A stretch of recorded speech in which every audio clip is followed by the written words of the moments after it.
Hi friends, welcome back to my channel dahlia ডিম show. তোমাদের সকলকে ওয়েলকাম জানিয়ে আজ আবার একটা নিউ ভিডিও নিয়ে চলে আসলাম। কৃষ্ণকালী মায়ের খুব সুন্দর একটা ভিডিও তোমাদের সাথে শেয়ার করবো। টাইটেলস আর থাম্বনেলস থেকে তো তোমরা বুঝে গেছো কি নিয়ে ভিডিওটা হবে। হ্যাঁ, সত্যি করে মাকে মন দিয়ে ভক্তি ভরে ডাকলে যে এমন ভাবে সাড়া দেন, সেটা এই ভিডিওটা না দেখলে তোমরা বুঝতে পারবে না। তো পুরো এই ভিডিওটা দেখো। কৃষ্ণকালী মায়ের মন্দিরে এক ভক্ত এসেছিল, আমরা দেখেছি সে ভক্তকে। কৃষ্ণকালী মায়ের মন্দিরে এসেছে, এই হাতটা, ডান হাতটা পুরোটাই মানে নষ্ট হয়ে গেছিল। সে ডান হাত দিয়ে সে কোনো কাজই করতে পারতো না। সেই ডান হাতটা মায়ের নাম জপ করে, বাড়িতে মায়ের নাম জপ করে আর মায়ের ফটো স্নান করার পর মাথায় ঠেকিয়ে সে ভক্তর ডান হাতটা পুরোপুরি সুস্থ হয়ে গেছে। সেই হাত দিয়ে যে আগে কোনো কাজ করতে পারতো না, সেই হাত দিয়ে এখন সে কাজ করতে পারছে। সেই ভিডিও তোমাদের সাথে শেয়ার করবো, তোমরা পুরো ভিডিওটা দেখো, আশা করি তোমাদের ভালো লাগবে। তার আগে ভিডিও শুরু করার আগে একটা কথা তোমাদেরকে বারবারই বলবো যে কৃষ্ণকালী মায়ের নতুন মন্দিরে যাওয়ার ঠিকানা কিন্তু আমি তোমাদের সাথে শেয়ার করেছি অলরেডি আরেকটা ভিডিওতে। তোমরা যদি কেউ না দেখে থাকো, প্লিজ সেই ভিডিওটা দেখে আসো। কারণ অনেকে আমাকে নতুন ভিডিও ছাড়ার পরেও কমেন্ট করছে কৃষ্ণকালী মায়ের নতুন মন্দিরের ঠিকানা কোথায়, কিভাবে কৃষ্ণকালী মায়ের মন্দিরে আমরা যেতে পারবো। তো আমি তোমাদেরকে বারবারই বলছি যে কৃষ্ণকালী মায়ের মন্দির কিভাবে তোমরা যাবে, সেই ভিডিও কিন্তু আমি তোমাদের সাথে অলরেডি শেয়ার করেছি খুব সুন্দরভাবে। সেই ভিডিওটা প্লিজ তোমরা দেখো, আশা করি তোমাদের বুঝতে সুবিধা হবে। প্রত্যেক দিনের ভিডিওর মধ্যে তো আর মানে শেয়ার করা যায় না কৃষ্ণকালী মায়ের মন্দিরের নতুন ঠিকানা। তো তোমরা আগের ভিডিওগুলো একবার করে দেখে আসো, তাহলে তোমরা বুঝতে পারবে কৃষ্ণকালী মায়ের নতুন মন্দিরের ঠিকানাটা কোথায়, আর তোমাদের যেতেও খুব সুবিধা হবে। আর আমাদের বাড়ির খুব কাছাকাছি কৃষ্ণকালী মায়ের মন্দির। তোমরা ভিডিওটা আগে দেখে নাও, তারপর তোমাদের সাথে সম্পূর্ণ সবকিছুটা আমি শেয়ার করবো, কারণ পুরোটাই আমি দেখেছি। এই আঙুল খারাপ হয়ে গেছিল, আঙুল জব করে ভালো হয়ে গেছে। আগে একবার এসেছি, ওইখানে যেমন কিছু ছিল তখন নাম জব করে ভালো হয়ে গেছে। তার জন্য ঠাকুরের কাছে মাছ করে গেছিলাম।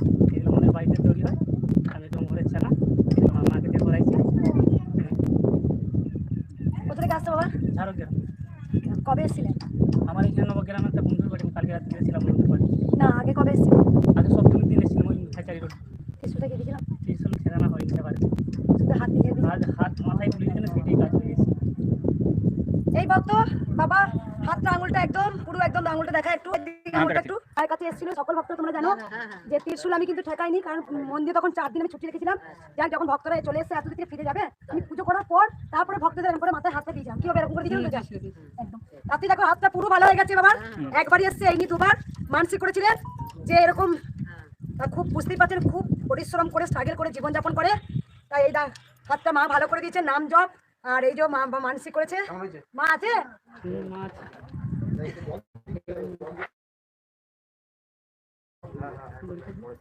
অনেক কষ্ট করে আছি।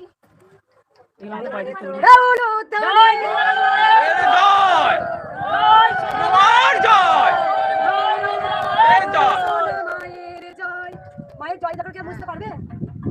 হয়তো আমি কলিকের জন্য এসেছি, হয়তো আমাদের যেতে হবে, কিন্তু মায়ের এই যে নামটা কেউ কিন্তু নাম জপ মন থেকে ডাকবে, সব কাজ। মায়ের তো আশীর্বাদ আছে। বাবা অনেক উপকার পেয়েছে। মায়ের জন্য ফুলের মালা, মিষ্টি এসব নিয়ে এসছে। ফুলের মালাটা নেবো, মিষ্টিটা দিয়ে দেবো। মাকে বলবে? মাকে বুঝতে পারবো না, যতদিন বেড়ে যাবো ততদিন মায়ের কাছে আসবো। তুমি যে উপকার পেয়েছো তুমি নিজেই বুঝতে পারছো। আমি কি পেয়েছি সে আমি নিজেই জানি। যে হাতটা কোনো কাজ করতে পারছো না, এই হাতে এরকম হয়েছিল সব, এখন সোজা এখন সব কাজ করতে পারি। একদম। আঙুলটা দেখা একটু দেখে এসো। দেখা আঙুলটা এখনো বোঝা যাচ্ছে যে আঙুলটা কি হয়েছিল। আঙুলটা পুরো এরকম বেঁকে ছিল। দেখে গেলে এই নখটা কিছুই ছিল না, আমি দেখেছিলাম তখন। আজকে ভক্তরা মায়ের নাম জপ করে উপকার পেতেন, শুধু জয় কৃষ্ণকালী মায়ের নাম জপ করে। তাই বাবা নিজেই বলছেন যে আমি কিন্তু মাকে ভুলবো না। বাবা কিন্তু খুব স্ট্রাগল করেন, এইগুলোই বানিয়ে বিক্রি করেন।